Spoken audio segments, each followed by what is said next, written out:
ये है अमूल की लस्सी।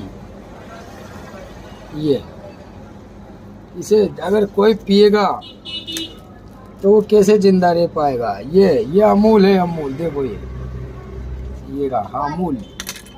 ये अमूल की है लस्सी, देखो ये अमूल की लस्सी है।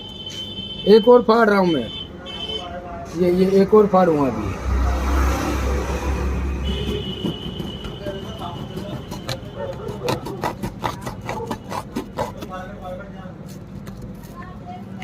ये देखो ये ऐसे निकलती है अमूल की लस्सियाँ। इसको पीने वाला कैसे बचेगा बताओ। एक और फाड़ेंगे। ये भी मैं 5 पैकेट खरीद के लाया था बाजार से। मैंने ऊपर से टेस्ट किया तो अजीब सा लगा। ये इधर देखो, इधर दिखा भाई, इधर दिखा, ये देखो।